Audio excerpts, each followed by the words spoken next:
supreme knowledge, highest attainment state, and three qualities of life. Supreme knowledge and highest attainment state. This body is defined as the Kshetra or the field, and the who is knower of the truth called as Kshetrajna or knower of the field.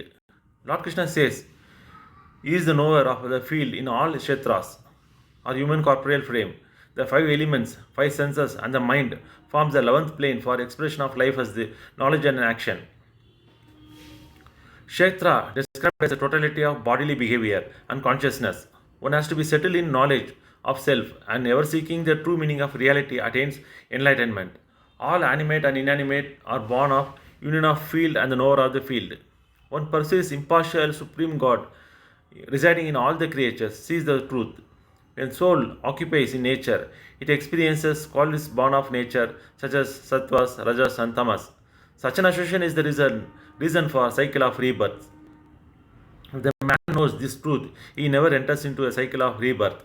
Some perceive soul through consideration of reasoning and contemplation on the soul, others through Sankhya system of knowledge, or through yoga of meditation or yoga of actions, while some others listening to sacred texts.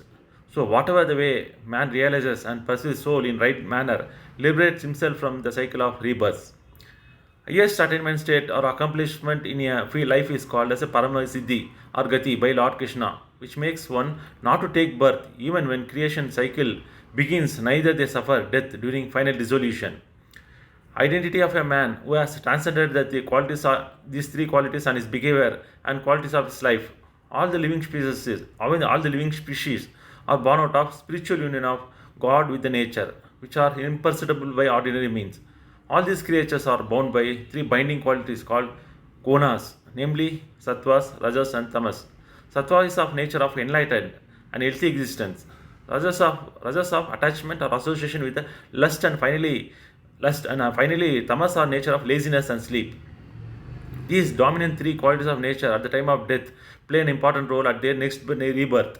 If Sattva is dominant, he will take birth in a brighter world. If Raja is dominant, he will take birth in life of actions.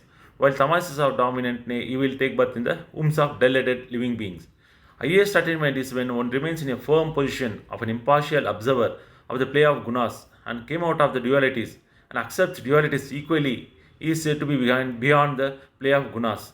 This state is founded by Lord Krishna, known as Brahman, which is immortal, eternal, beginningless, righteousness, and unwavering, endless divine bliss. This is the end of the Bhagavad Gita series. Next, you can expect series on Upanishads, epics, Puranas, Bible, Quran, and so on, like other scriptures. But all may be only after a long gap because I have to get prepared. Thank you.